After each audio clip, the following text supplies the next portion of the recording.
Oh. Okay, might as well start now.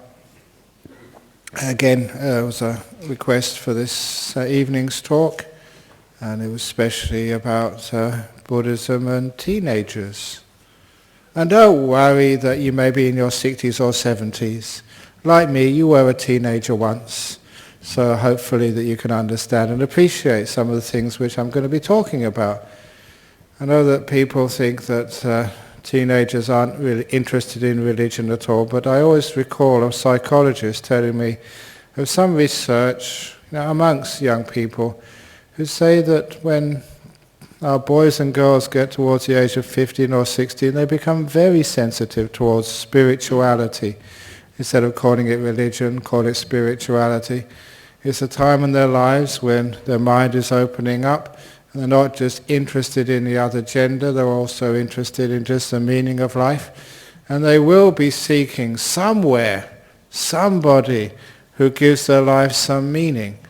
Obviously sometimes that's in music, sometimes that's in a few beginnings of relationships.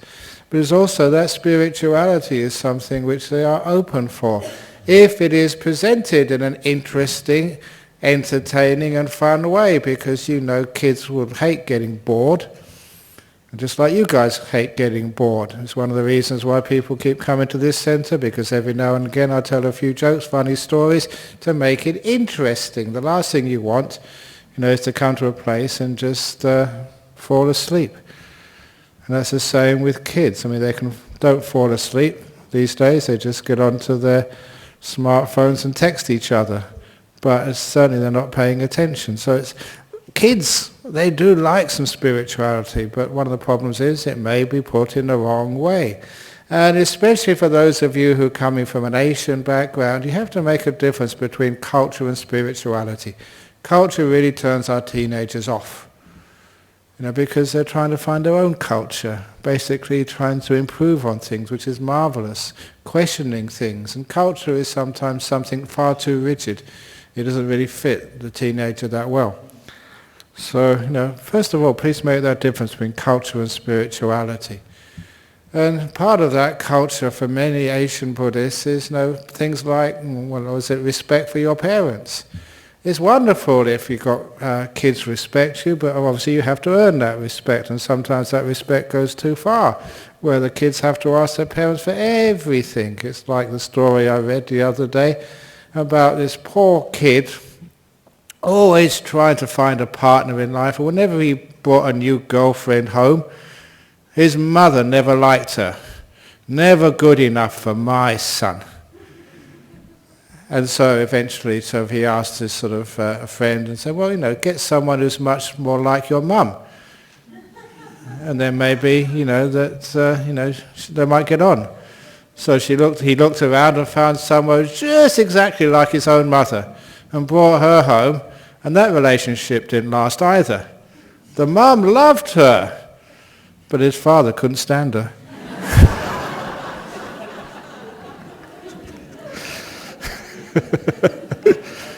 So you can't please your parents. So sometimes that wanting to have respect from your kids, sometimes you've got to earn that respect and give them a bit of understanding and freedom.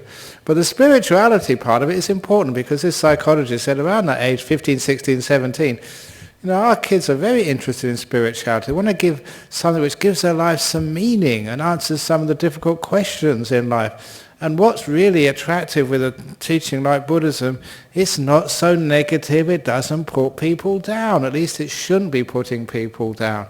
Because I always feel I feel a lot of sympathy for children, just the way they speak to each other and the way they're spoken to by their parents.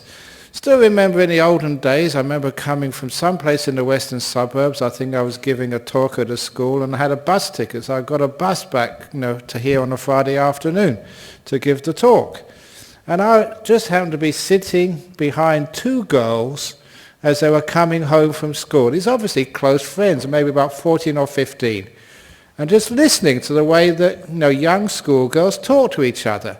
And one said to the other, yeah, you'll never get a boyfriend, your breasts are too flat, and your nose is too big, said the other one. And they went on like this for all about 25 minutes when I was listening to them. And if this is how friends talk to each other, imagine what enemies would say to each other. You poor kids at school, you never, never, never get enough praise, not even from your friends. And so sometimes I feel sorry for our teenagers. They catch it from their friends, they catch it from their teachers unless they get straight A's, they catch it from their parents when they get home. These poor kids are never good enough.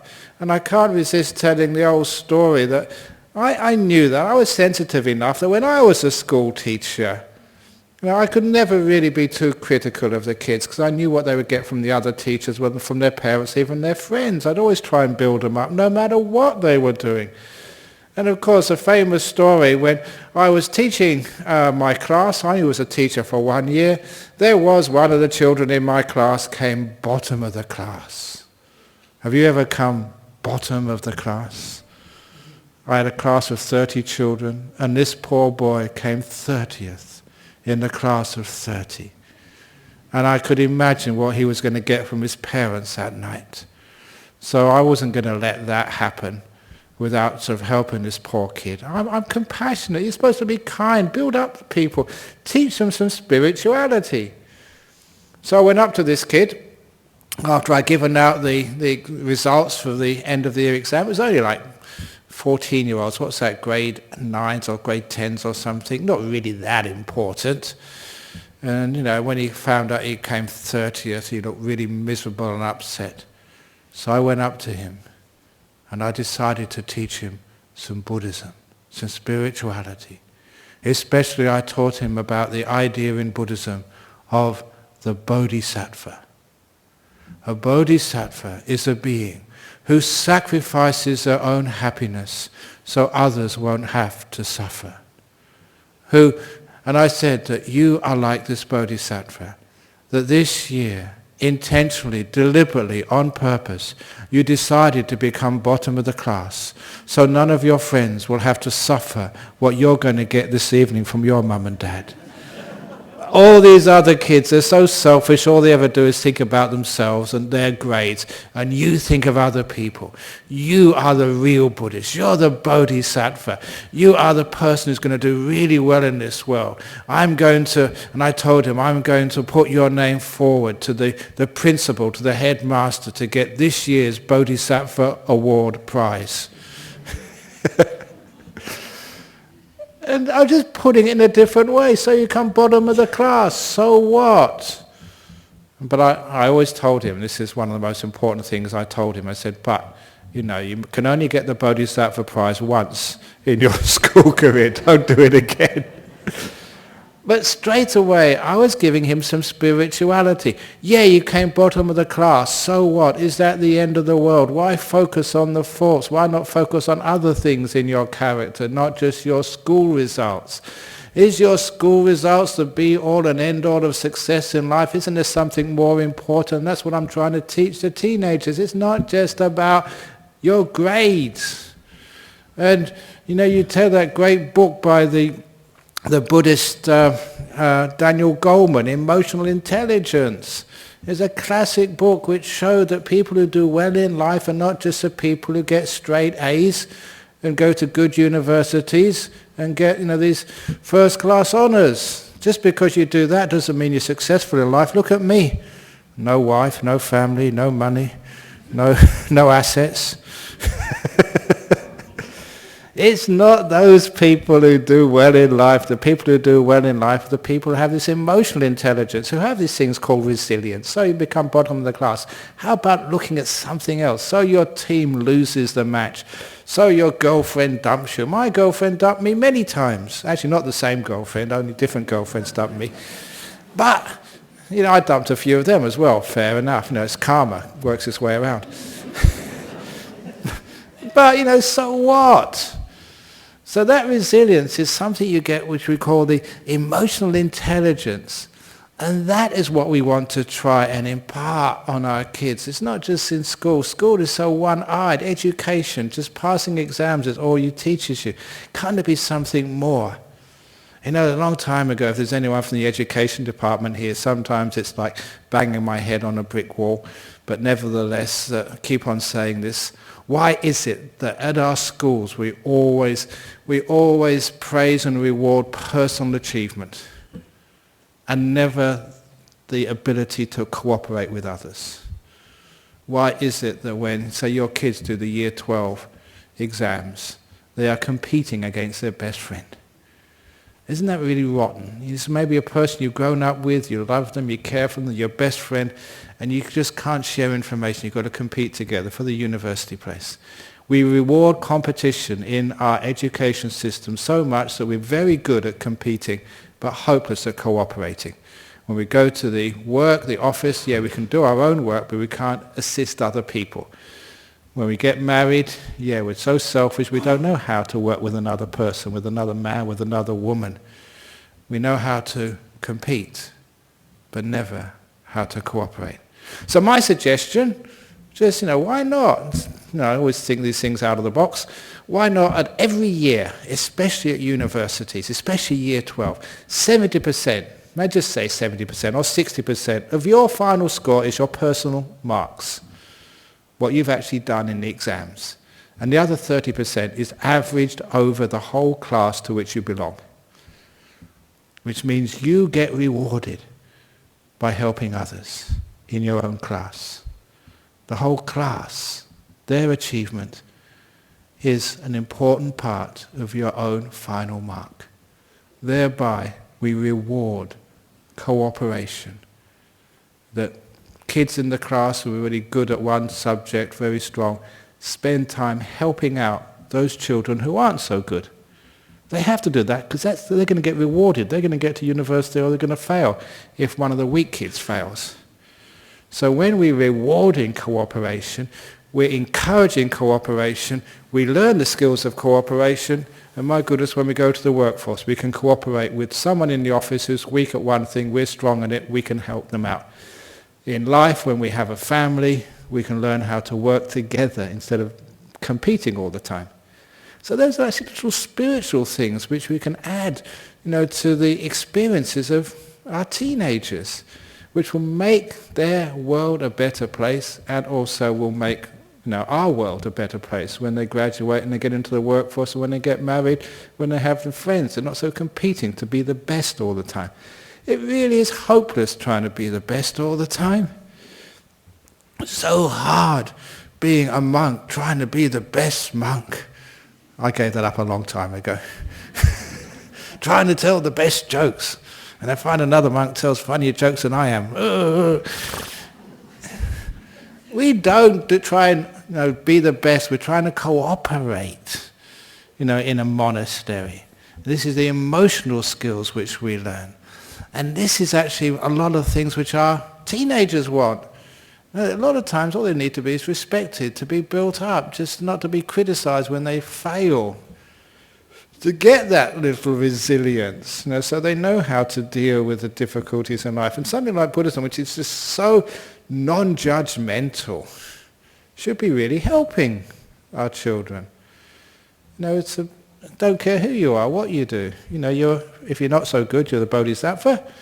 If you're very, very good, or the arahat, whatever it is, you win in Buddhism. You get enlightened this week, or you get enlightened in your next life, you're very, very good. This is one of the important things where we don't judge people. And instead we respect people. A lot of the judging is always coming from this, what we call in Buddhism, the fault-finding mind. So we teach our teenagers, don't develop a fault-finding mind. Develop the opposite, which is a mind of appreciation and gratitude, which can see the beauty in things. Even once again, just this evening, I told the old story, which keeps coming up because it's a great story of the two bad bricks in the wall. If you haven't heard that story before, where have you been? It's in the internet, it's in the books, even Amnesty International apparently printed that out. But, in brief, Why was it that when I built my first wall, I saw the 2 bad bricks and wanted to destroy the whole wall because they spoiled the whole wall? That's what I thought, until someone said, can you not see the bricks on the left, the right, above, below, the other 998 good bricks in the wall, not just the 2 bad bricks? And have you ever noticed, like I had to notice, why is it that you have a fault and that's all you can see? You just can't see anything else. And why is it you need to be taught? Doesn't matter what mistake you've made, there's 998 beautiful things as well. Why do we just look at the faults? That is the emotional intelligence we can teach our kids. Yeah, you may have failed one exam. It doesn't matter, you haven't failed life. Yeah, you know, the boyfriend has dumped you. That's just one bad brick. A guy who's so stupid doesn't appreciate you. You don't really want him. Why do that? You try and get a job in life. You know, and sometimes I don't know how many people they got a job in life and they always think their boss is stupid. But if you got a boss and you think he's stupid, remember, if he wasn't that stupid, he wouldn't have hired you. Oh, that's a bit cynical. But I did read that in a book as well, of bad jokes. So anyhow, we can instead of look at the negative side of life, we can look at the positive side of life, and that's again with kids, with teenagers. For goodness' sake, you know what I try to do, trying to find the most beautiful girl to date. You can't do that. Trying to find a beautiful one was almost impossible. I could never find them. There was always something wrong with them. Until one day I looked in the mirror and said, well, there's something wrong with me as well, so what beautiful girl will want me? And so I lowered my expectations. That way you had much more girlfriends. So, I mean, it's true, isn't it? You kids, the teenagers, I mean, they want a partner in life. Or at least they want a boyfriend or a girlfriend. But for goodness sake, lower your expectations. Have a look in the mirror. And then you realize I better lower my expectations quick and get her to as well. Bring all your kids to the Buddhist society and I get everyone to lower their expectations. And so everyone can have a nice time and have a nice partner in life. Because lowering your expectations is just realizing there are going to be 2, 3 bad bricks in the wall, but beautiful bricks in the wall as well. And when you can do that for a kid, for a teenager, it's also the most important. They can see that in themselves as well. They don't have to be perfect to be happy with themselves. And of course, I'm talking to you now because you know that's probably been the story of your life. Never good enough. You're trying so hard for your parents because kids do love the parents. Don't ever think they don't. They really care for you, but sometimes they just don't show it. But they do. Just like you love your kids. Sometimes you don't tell them. It's there. But sometimes we always feel the impression we come is always told off, always rejected. It's never good enough. And then you go out, you know, you find a partner and you're trying so hard to be pleasing to them, but it's never good enough.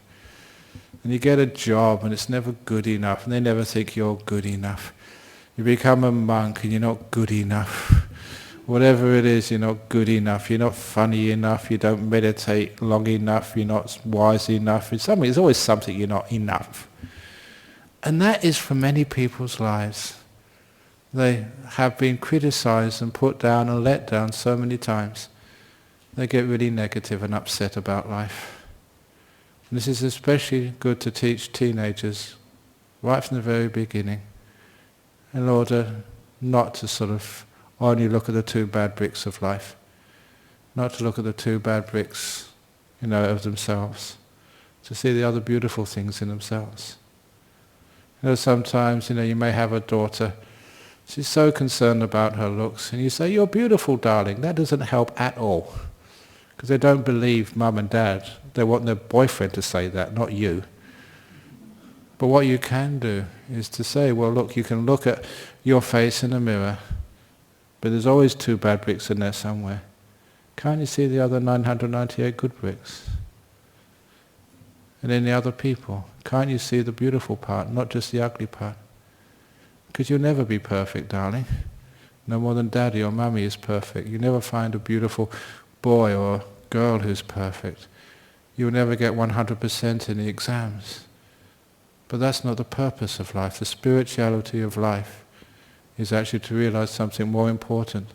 The most beautiful sunsets are the ones with imperfections, with the clouds or the dust on the horizon.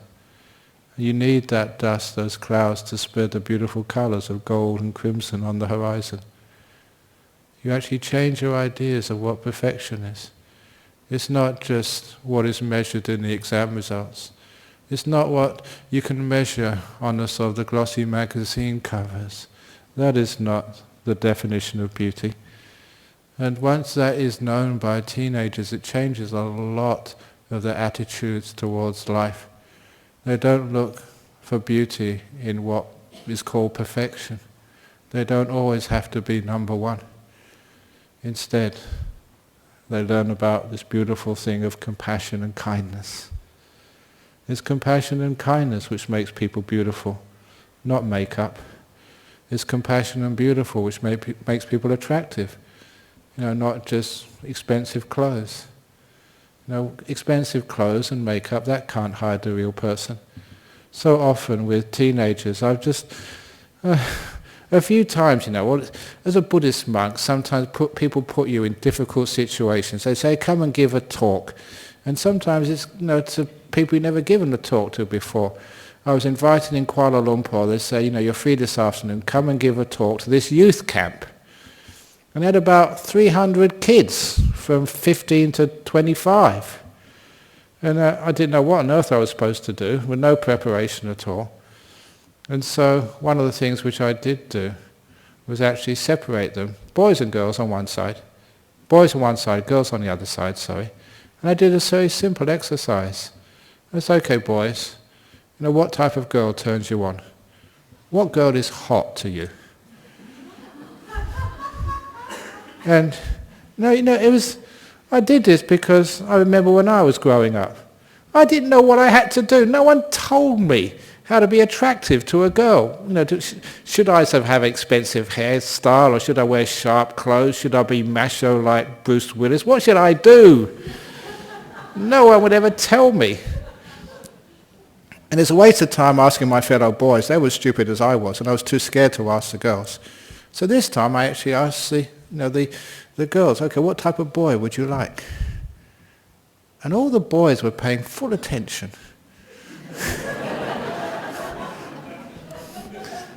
And it was, for them, it was such a relief. They did not have to get expensive clothes. They did not have to be a tough guy.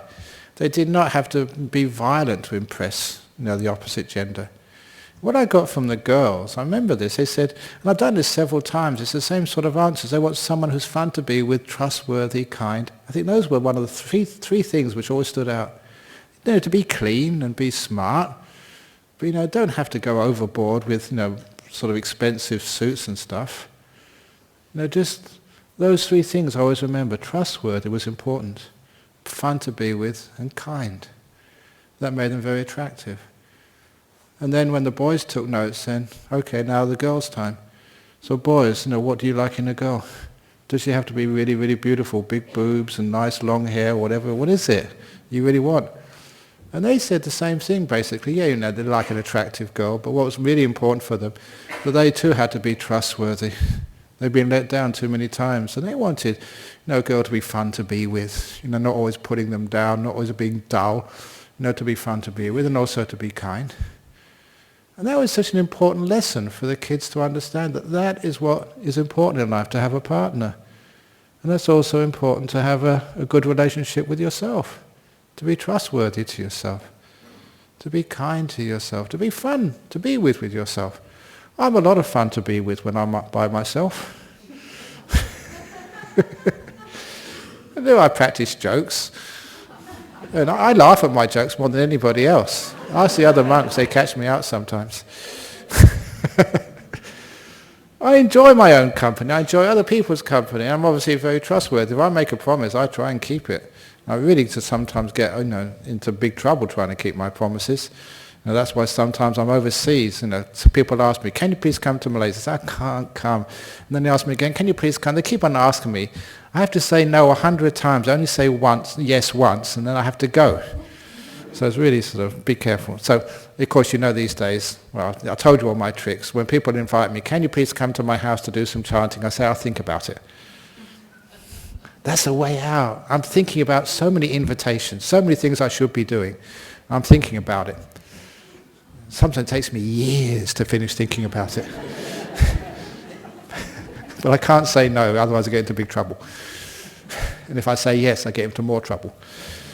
So that's sometimes, so I am trustworthy, but that makes people very attractive and also brings them a lot of peace towards themselves.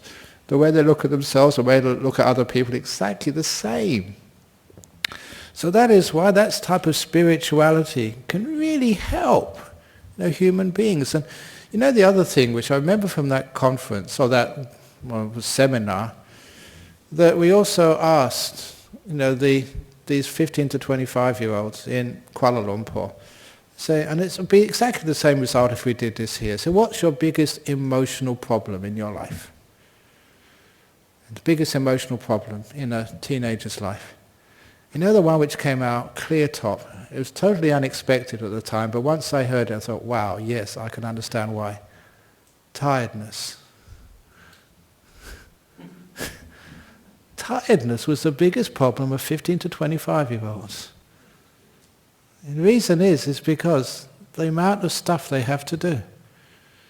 School, housework, cleaning up their rooms, and their social life. That really drags so much energy out of our young people.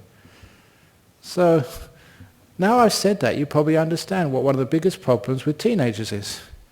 They are so tired, forcing themselves to live up to the expectations from their peers, from their school, and also from their parents. Which is one of the reasons, as soon as I saw that, meditation. Learning how to relax, just like you have your stress. Sometimes we think teenagers don't have stress, they don't have so much worries, but my goodness, they do, in their own ways. So when you teach teenagers how to meditate, they love it. The first time I taught meditation was in 1972, I think. I'd become a school teacher. And at this high school in Devon, the teachers in those days, we had to take the morning assembly. If you remember those in the old days. Morning assembly, the principal said the announcement, and one of the teachers had to do something religious. And it was my week to do the assembly. And so I got the principals okay on this. I said, I'll teach people how to meditate. So in this high school, 650 boys and girls from 11 years old to 18, this was in the UK, 11 years old, I say, okay, now we're going to teach you how to meditate. Now sit down, cross your legs, back straight, close your eyes, now watch your breath go in, go out, for 5 minutes.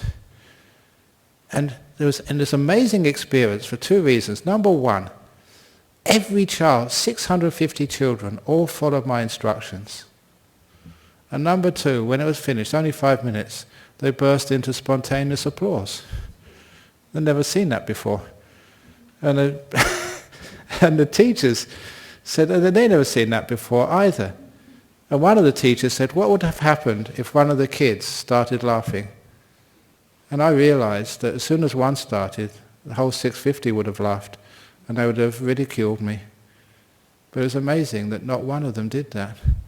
And they all appreciated just 5 minutes of rest at the beginning of their school day. And of course now, from this perspective, I can imagine how they felt. Going to school, meeting your friends, playing around in the playground beforehand, catching up. You've just done your homework probably on the bus on the way to school, and you've got to face the teachers afterwards. Is it stressful for kids in school, like it was for you? And so they do get tired. And a little bit of rest, they really got into that, and they appreciated it so much. That's why they applauded, the whole 650 kids. It was an amazing experience for me. Didn't understand exactly why it happened, but now I do. And being able to teach a little bit of meditation to teenagers, incredible powerful. They can rest, they can feel good about themselves. Their emotional intelligence really increases. You don't get emotional intelligence by teaching people, by giving them more lectures. They get that all day from their parents, from their teachers. They want to have some experience to enhance their emotional sensitivity. They've got to feel, what's going on inside their body and mind at this incredibly powerful changing times of teenage years. They've got to get in touch with those emotions, feel them, understand them. And as soon as they can do things like that through some simple meditation, has huge effects. That's why kids love meditating. But you've got to teach at children's levels. When I was in Sri Lanka recently, they asked, how can you teach kids how to meditate? Young kids. And I brought my mind back to the early years when I came to Perth, when we used to meet in this house in North Perth. There's a few people who remember that place. And I had to teach the Dharma school for the kiddies, the children of some of the Buddhists there. And they were 9, 10, 11, 12. It was a very difficult task. I'd never taught meditation to kids that age before.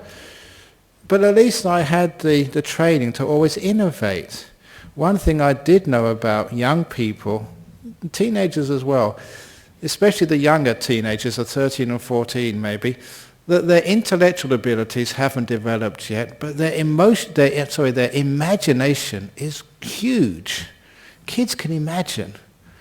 So instead of teaching people to watch their breath, I taught them this beautiful imaginary exercise. This was in North Perth, 30 years ago. I said, sitting down in this little room, there's about 8 or 9 of them. Close your eyes, relax the body, relax, relax, relax. Now imagine yourself, I'm going quite quickly, floating out of your body and going over to the beach. Because kids love the beach in Western Australia. Going out past the beach, you can see your friends playing by the beach and in the surf. Go way out into the ocean to your place, your private place, and you just fall into that water. It's just warm and still and calm. You look around and there's no one else around, no ships, no other people, no parents, no teachers. This is your special place. And there's a beautiful, warm, soft breeze coming over the ocean. And you don't have to struggle at all. You can float and relax in this beautiful, warm, salty water. And the sun is not too hot, not too cold, it's just right. And I go on like this for about 10 or 15 minutes. And they're right there. You can tell that they're not wandering off or snoring or anything else. They're just right there enjoying every moment of this beautiful visualization. And then after 50 minutes, now is the time. You float out, say goodbye to your place in the ocean, your special place. You'll come back there later, floating up out of your body. Over the ocean, you can see Perth in the distance, going towards the shore. Over the beach where all these people are playing around. Over to North Perth, into this little Buddhist center, through the roof and back into your bodies. You're home again. Now open your eyes. And I thought that, that was good for 13-year-olds and 8, 9, 10-year-olds. But some of these people, I still know, they come and see me every now and again. And they say, we still do the same meditation. We're 40 now with kids. And they still do it. And I thought, well done. And that's the emotional intelligence which we managed to give those kids. And it was their meditation, did it every week, and they really got into it, and they managed to do it by themselves. And this is actually how a little bit of meditation to teenagers is so fantastic. Actually, I must say that one of those kids, his sister came and told me this, there's a competition on the TV called Iron Chef. He competed in it, and he won. I think his sister said he was the only sort of non-professional who ever won that competition. And I can understand why, because he got that emotional intelligence from our Buddhist society many years ago. To compete, his sister was telling me, she was more nervous than he was, in the audience watching her younger brother compete. And to compete at such a high level, it's not what you learn in school. None of those kids did well at school, but their emotional intelligence was way up there, and he succeeded. He's married, got kids, and have a wonderful life. Good on him. So this is actually how those teachings, equip our young people. The tiredness of their life, they can relax, and they can like themselves, and be at peace with themselves. Not every girl would look like some supermodel. And so I really feel for girls, just, if they're not drop-dead gorgeous, they think that they're second class. You ain't second class. That's just outside. You can always be incredibly kind, trustworthy, and fun. That is what makes you attractive. And just the guys, you may not be the top sports jock in the school and not be sort of, the fun guy, but you can still just, develop sort of those great skills which I've been talking about, and you can get your partner. You can feel good about yourself and other people feel good about you too. And that is the spirituality. That's what spirituality is supposed to do to you, to overcome that inner suffering and an external suffering in life. That's all the Buddha ever taught, to overcome suffering, the suffering of teenagers. So it's not just teaching kids, to bow to your parents every morning in Sri Lanka. That is not good enough. You need to have much more to equip your children, not just with the old customs. Yeah, they're okay. But what's the heart of this Buddhist teachings? And to equip your kids sometimes to be strong enough to make their own decisions. Because sometimes if they're so scared of their parents and always do what their parents say, then they'll always be scared of authority. And their authority is their peers. And if their peers say, yeah, let's go out and take some dope, some drugs, some ice, they won't have the strength to say no. Basically, they've been cowed by the authority of their parents. Anyone who's on the authority, they will follow. In life, there comes a time where we have to be strong enough to make our own decisions, and no one else is around to help us. And people get put in those positions. They're with some friends at school. Parents aren't around, monks aren't around, no one's around, just them. And say, I've got some ice, would you like to try some? Methamphetamines. Would you like to try, some whiskey, cigarettes, whatever else it is? How are your kids ever going to be strong enough to say no? If they've never been allowed and encouraged to grow in their own decision-making skills. Give them emotional intelligence, and then they have to learn to make decisions and take responsibility. That's an important thing. It's a hard thing. But it's the only thing that we can equip our kids to do. Which is one of the reasons why now I'm going to go into another old story, which is a very wonderful story. Years and years and years and years and years and years ago, one of these monks, actually he's an interesting monk, I think it was, if I got it right, it was Ajahn Brahm, very interesting monk. I'll just tell his little story. He's now the abbot of a monastery in England. But I was there when he first came to our temple. This is totally by the way, but it's an interesting character. He came to monastery, first of all, he just finished his degree, I think it was in psychology. And finishing his degree in London, he had a friend of a friend of a friend who was exporting racehorses to Singapore. And the rule was, if you had a racehorse going in one of the flights to Singapore, you were allowed about 3 or 4 grooms, and they only really needed one. And they had a spare ticket. Do you want a one-way ticket to Singapore for free? And so, he knew one end of a horse from another, so he could, the front end. Even I know that. So he could actually just get a job as a groom just on this flight. And so he had a free trip to Singapore and decided to work his way back. After university, have a bit of a holiday. And so from Singapore, he went north into Thailand, and in Bangkok, he met a couple of English people who were working in the refugee camp of Ubon in northeast Thailand. So why don't come up here? Not many people come up here. So he went up to there with these doctors, and when he was in this place, there was no other Westerners around, except in this monastery. There's a few Western monks in this monastery. I was one of those Western monks at that time. So he said, I'll just go for a look. So he went for a look, and he liked it enough. He asked the abbot, can I spend the night? So he got permission to spend the night. He wasn't a Buddhist.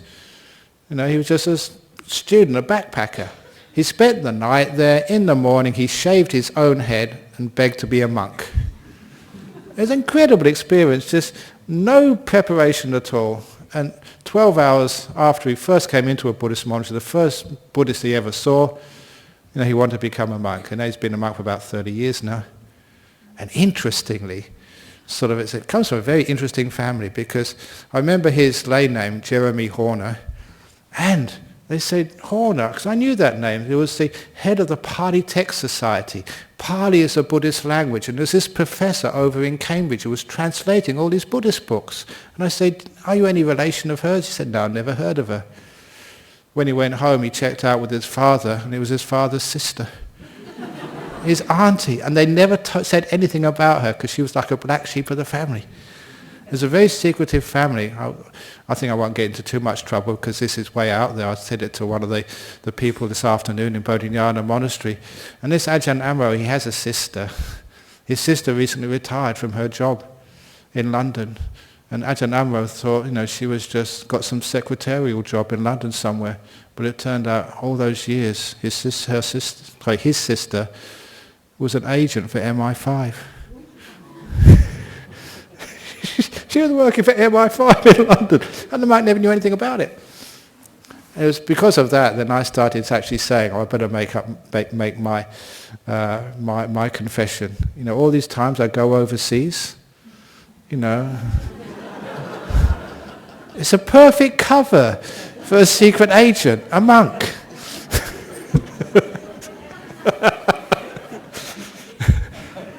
When I go overseas, I always go by myself.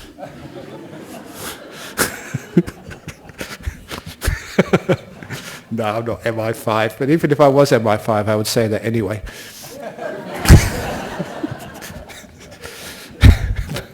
But anyway, I've got to go back to the topic of the talk. You have a really interesting life as a monk. You get all these little stories from all over the place. Don't ever think that being a monk is boring. It's incredible the sort of people you meet and just what goes on. So actually there's one lady who comes here, I haven't seen her for a while, she used to work for the KGB. Honest. I think she migrated. And she told us some great stories about working for the KGB in the Prague Bureau. And she comes here. That's an old life, some great stories. But anyway, let's go back to, what was the story? Ajahn Amro, yes. Someone asked him once, and I think this was his brilliant answer. They asked him, we just had a child. How should we bring up our child? Should we make them a Buddhist? Because we're Buddhist parents. Or should we make them a Christian because we live in a Christian country? Or should we expose them to all the faiths or none of the faiths? What should we do? Because this is a problem with parents. You want to raise a kid, but how can you raise a kid? And this monk gave this beautiful answer, which I keep repeating to others. If you have a kid, you don't need to raise them as a Buddhist or a Christian or an atheist or whatever.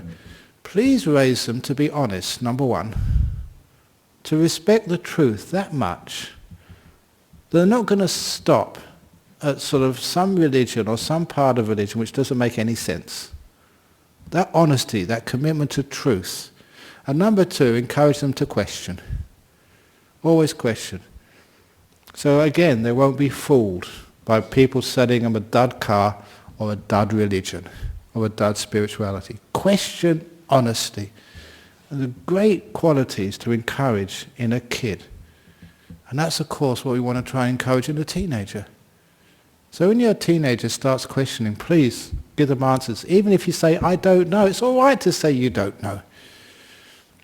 But you can actually tell them how to find out. And of course that's how we're equipping a person. Tell them to keep questioning. Because that questioning will be what will give them that inner strength to resist the pressures from authoritarians, and I'm talking about their peers, the tough guys, the tough girls in their group, which want to get them into doing really stupid things. That honesty, that strength, this is wrong. I know this is wrong. I won't do it.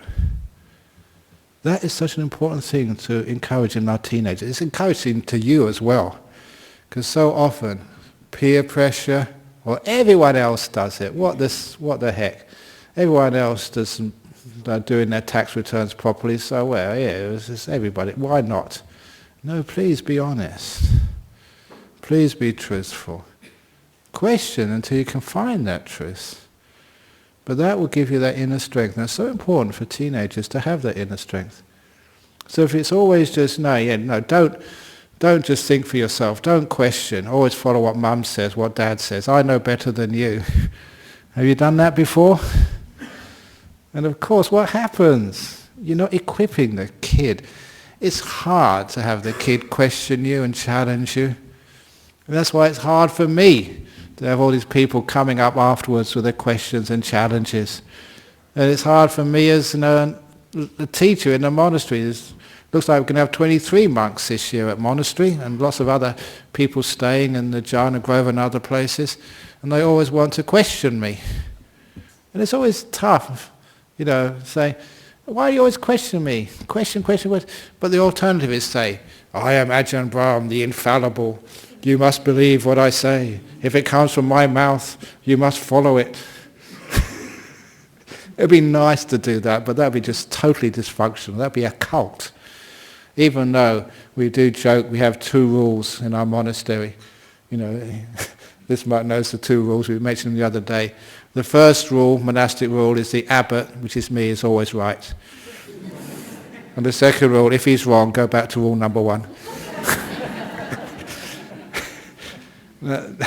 That's a joke, okay? That's not how monastery works. But is that how the family works? Is that the rules of your family? I don't know who's the head of your family, maybe the mother or the father. Mother is always right, kids. And if mother is wrong, go back to rule number 1. Mother is always right. That's a very easy way to live a life in the short term. But the long term, you're not actually bringing up teenagers to take responsibility, to learn for themselves, and to get that inner strength of honesty and questioning, to actually know for themselves, this is wrong, it hurts, it's not a good thing to do. That questioning is important. But it's not just questioning, the honesty there, the integrity, that sense of the knowledge of what's good, what's bad, what's right, what's wrong, what's appropriate, what's not appropriate. That is something which teenagers want to learn. It's a job of parents to give them the way to learn, not to tell them. And that's one of the great things which I loved about Buddhism. It will never tell you what the truth is. It'll always tell you how to find out. Do the meditation, the mindfulness. Strong mental powers, through meditation. So you can see the truth for yourself. See what's actually inside of you. See what the meaning of this life is. Okay, it's very easy for a monk to come along or a nun to come along and tell you what the meaning of life is, what nibbana is, what you're supposed to be doing in life, but does that really help you? This monk says one thing one week, another monk says another thing another week, then a nun comes along, then somebody else comes along. It's just so confusing.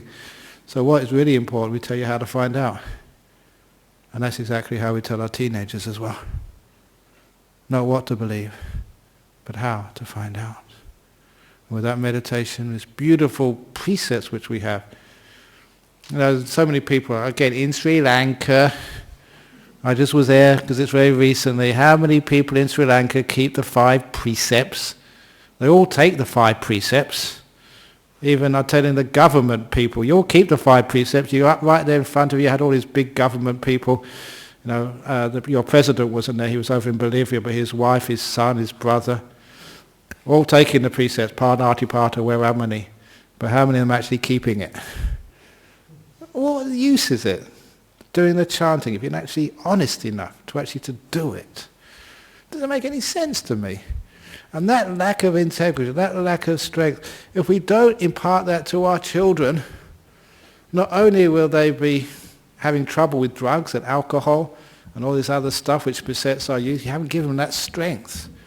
But then later on in life, I don't know, they become whatever. I just read in the paper that, was it the Commonwealth Bank or something is in trouble for, I better be careful, they'll probably get sued. Actually, I don't get sued, the Buddhist Society gets sued. So I'm sorry. But anyway, somebody got done for financial irregularities. Why is there so much fraud and corruption in our world? And it's because we're not teaching people to know the honesty and to have trust in that honesty and see the results of the goodness in the world. Law of karma, you can see that very easily.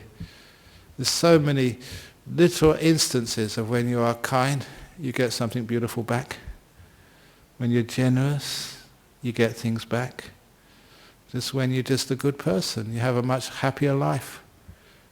It's so easy to see. that we can teach our kids that, our teenagers that, and give them the purpose, the meaning of being a good person. Just simple things, being trustworthy, being kind, being fun, makes you more attractive to the other gender. That's a pretty good incentive to teenagers. Not only that, it creates much more happiness for you in your life. You can see that. So that is a sort of a spirituality, in Buddhism for teenagers, which makes sense. And when you do that, like I did when I was a school teacher, or when I teaching meditation, one of those kids, I saw them years later. I was visiting England, and this happens to you again and again and again when you get to my age. Someone comes up to you, do you remember me? Oh, please. Look, I was on Sri Lanka, 10,000 people came to my talk. And one of them comes, do you remember me? I was at your talk in Maharagama. Well, there's 10,000 of you. How am I going to remember you? So this guy came up to me, do you remember me? And I said, no, who the hell are you? Monks have to be honest. He's saying, I was one of those kids you taught meditation to at that school. And he said, I came up to say it changed my whole life. And it's amazing, just simple things you totally forget. And little things change a whole person's life. It's amazing just how some spirituality can take somebody and just move them in such a different direction in their life.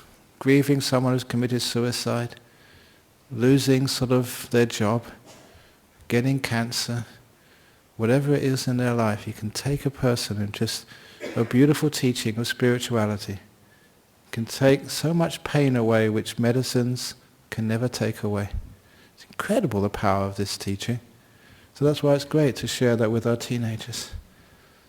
Vulnerable, sort of looking for something to shore up their lives, give them meaning. And that way that our teenagers can become really, really happy people. People you can be proud of. And having known all those teenagers I've been teaching for such a long time, and people like who come to Kalyana Mitra group and stuff like that, you really get really proud of them. And I've been a monk for such a long time, known you for such a long time. Some of these people, they're like I'm more like a godfather to them, part of the family, and I'm very proud to be their monk. When they say that, you're my monk. It's like, grandfather, grandmother, uncle, another part of the family. And I'm really proud of that, so you can really help out and serve and look after. And we've got many other family monks and nuns to help and serve your teenagers. So when it's like that, our teenagers have a wonderful life. Mum and dad are happy. Teenagers live a beautiful life, really rich, fulfilling, meaningful. And the monks, your monks and nuns here, get this real big happiness in their heart. We've helped. Thank you for listening. So, very good. Okay, we're getting some questions from overseas. And then questions from inside the room later. Only one question again. From England. I have a lot of hostility developed through too much negativity and threat when I was young. Yeah. I am a man now, need to abandon it, but I'm not getting anywhere. Okay, then this is the problem when, as teenagers' years, that we are treated badly. It's not really badly. This person, Morgan from England, look, what happened to you is people didn't really know what they were doing. Maybe parents, teachers, friends, they were just as deluded as most ordinary people, so they didn't mean it. It's not intentional. When I say that, it means you can start to give some compassion and forgiveness to your past. If you think that someone really meant it, they did it on purpose, it's very hard to forgive. But when you give people the benefit of the doubt, they may have been crazy, they thought it was the only thing they could do, they thought it was the right thing to do. They were wrong, but that's what they thought. They thought they were trying to do the best for you. Even stretch it so far to give them the slightest benefit of the doubt. Because when you give people the benefit of the doubt, it's easier to forgive, to let go. And that's what I meant by softening your past. What compassion does There's no dog. The dog barks, that's what it does. Sometimes the dog bites. Why did it bite? Maybe because it was very badly treated when it was young. And so if I see a dog like that, biting and barking, you realize it's not a bad dog. It's a dog which has been badly treated. And that's an example of how I can forgive and let go. And so it doesn't sort of stay with me day after day, year after year. So learning how to, what I call softening the past with compassion, with forgiveness, benefit of the doubt to people. You made a mistake, yeah. You thought it was the best thing at the time. It was a stupid thing you did. But 2 bad bricks in the wall doesn't make you a stupid person because you did a bad thing. So please give yourself the benefit of the doubt. Why you did that, the situation you were put in, difficult circumstances, I don't know why. But then when you give that type of compassion and softness, compassion is what forgives, what can understand, what can see the bigger picture. Compassion sees the 998 good bricks, not just the bad bricks. And that means you can forgive and let go, just like I could let go of my wall. The 2 bad bricks, that was obsessing me for months, literally. Giving me so much negativity, and it was my fault, stupid monk. And when I sort of gave it some compassion, it's okay, it's only a wall. There's 998 good bricks, that's a pretty good job. And then that meant when I softened that past, the wall vanished. For years I didn't know where it was. I just dropped from my memory. People would come and say, "Where's your wall? We want to take a photo of it." I've forgotten where it was. I think it's over in the ablution block now, the monks' toilets. But you can't go down there anyway, so that is actually how to do it. Please, compassion, the kindness which you'd have, to someone you love very much, or maybe to a pet. Sometimes human beings can find it much easier to have compassion to a dog or to a little cat than they can to a human being. But at least you know what compassion is, kindness. If you have a little, say, dog and it poos on your carpet, yeah, you're a bit upset, but you don't kill the dog. Just what dogs do. And so, you're kind to it. And so then you can forgive it and let it go. It's just a dog. May have been sick. In the same way that you can do that to your past. Soften it with compassion. You can't just say, "I'm going to let it go. Let it go. Get out of here. Go!" It's got to be softened first of all. And then it's easy to let go. I hope that helped. But it's much better if we don't have those bad experiences when we're young. Remember what I said today, this really great insight. This comes from kids, revelation. Their biggest emotional problem is their tiredness. Maybe you didn't understand that before, but now you mention it and oh yeah, I can understand. It's one of the reasons why they get angry and grumpy.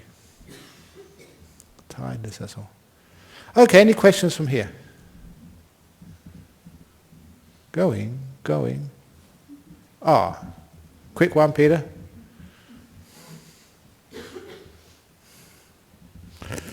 Yeah, I came bottom in maths, and the teacher singled me out and embarrassed me in front of the whole class. It didn't help. Yeah, that's a very silly thing to do for a teacher, because again, especially when you're very young, you want sort of acceptance from your peers, and when a teacher does that, it's just very, very, very, very dysfunctional. They think they may be punishing you, but it punishes people for life when that happens. I remember there's one of the monks, I won't say who he is, but his grandfather one day called him stupid because he didn't do well at school. And from that day on, he's one of the monks, you talk to him, counsel him, just get to know him really, really well. From that time on, he thought he was stupid. And he never really did well at school. And he left school early, got a job as a cook or something. And, to see him as a monk, he's incredibly intelligent. You give him a job to do, and he does it to such a high standard.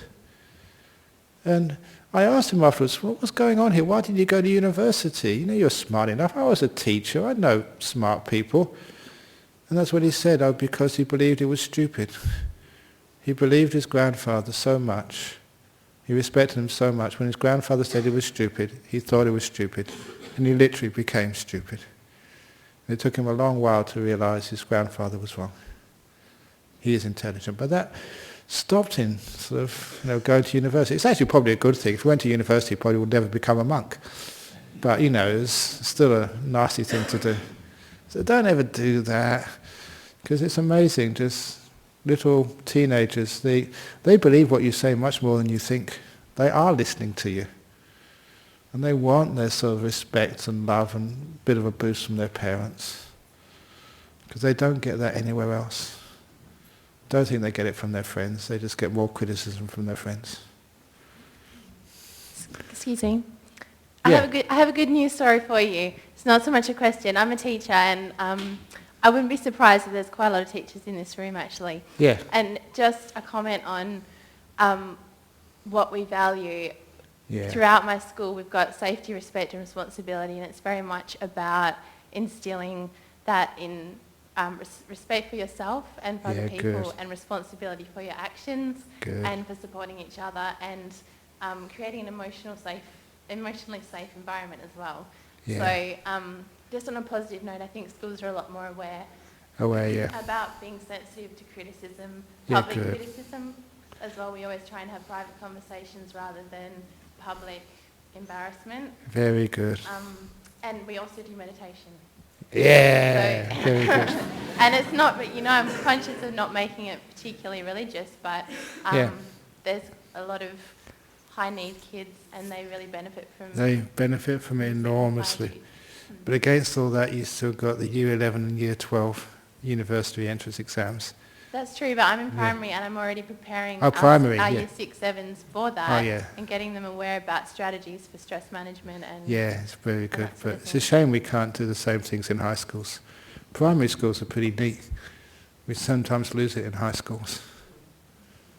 It's changing. Changing, yes. We get there. But maybe we have the time when 30-40% of your score is over the whole class. We can have an emotional test. So, we can... meditation can be one of the TE subjects. I don't know. But anyway, very, very good. What if you can see someone's... Sorry.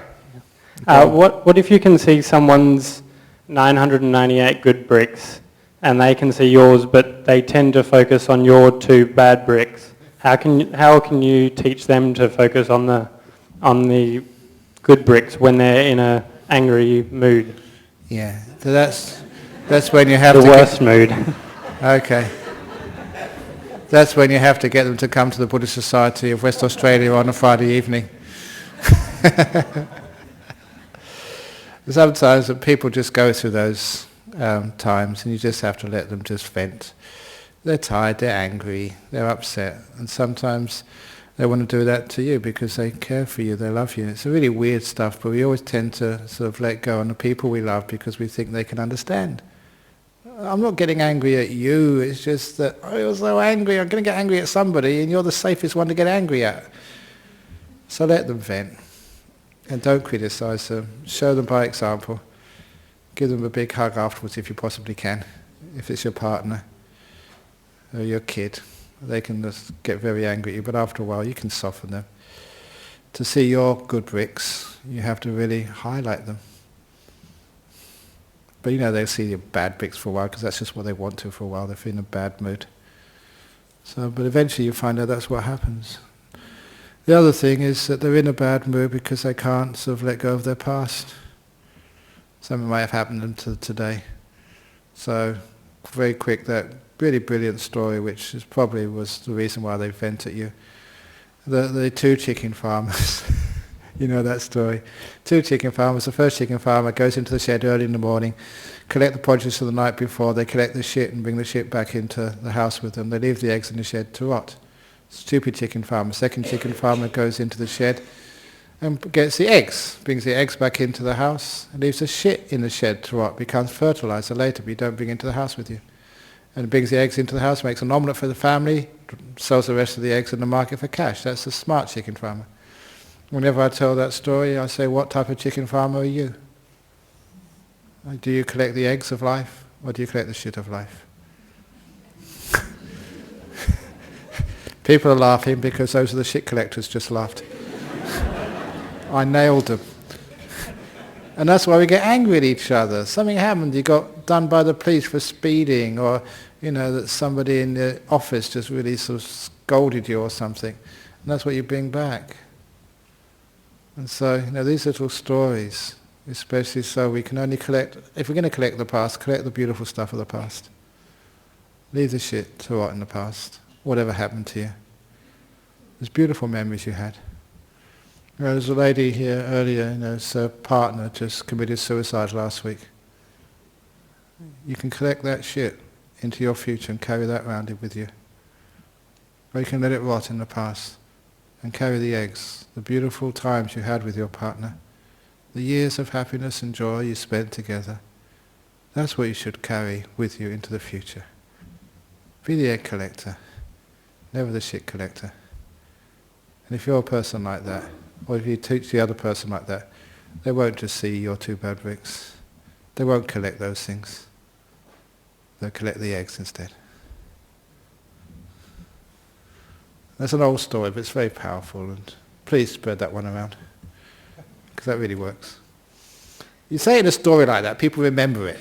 It's a bit funny, and you can tell it to other people. Tell people don't just let go of the bad stuff of the past, they can't do it. Stories really help. Okay, so thank you again. I hope that helped, but we'll see. So let's pay respects to Buddha, Dhamma, Sangha now.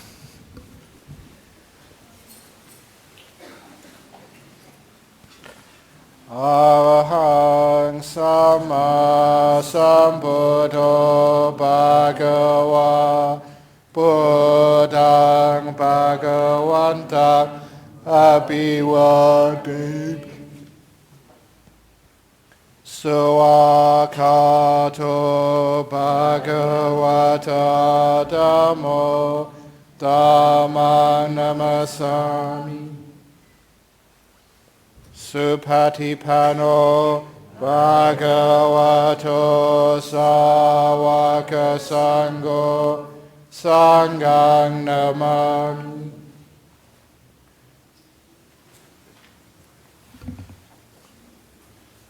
Very good.